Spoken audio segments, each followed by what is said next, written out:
Today, our verse is Hosea chapter 8, verse 14. For Israel has forgotten his maker and built palaces, and Judah has multiplied fortified cities. So I will send a fire upon his cities, and it shall devour her strongholds. This chapter in Hosea speaks about how Israel strayed from their God by choices of their rulers, religious practices and observances, and their foreign policy.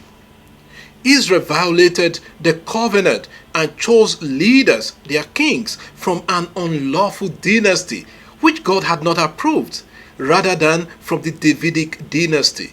That is contained in verse 4a. They went into calf worship in place of the true worship of Yahweh, of their God, in verses 4b to 6.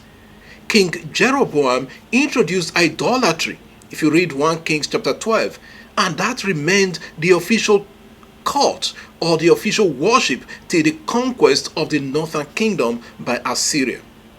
Israel entered into a foreign policy with Assyria and other nations for material prosperity, but their foreign policy will lead to their doom. Our verse highlights the charge against idolatry. Israel has forgotten his maker. God is not just the creator of the world, but built up Israel from nothing to becoming a great nation. Just like many powerful nations and great nations in our world today, they were very religious in the past and trusted in God. However, Israel has built Hechal, which could be translated here as palaces or temples. In the context of idolatry, it is better to translate the word as temples. Therefore, Israel has built temples to other gods against the true worship of her maker, God. One could also say Israel's kings built palaces for themselves because of their affluence. While Israel in the northern kingdom was turning away from God and forming an alliance with other nations, Judah in the south multiplied her fortified cities, preparing to defend herself from an Assyrian invasion. They were building up walls of protection against the enemies for themselves. The action of building fortified cities highlights a lack of trust in God's protection. Because of the lack of trust and reliance on their material wealth, God allowed Israel to fall into the hands of Assyria. Hence, the author says, God will send a fire upon his cities, and it shall devour its strongholds. That is, the fortresses they have built around themselves for protection will be destroyed.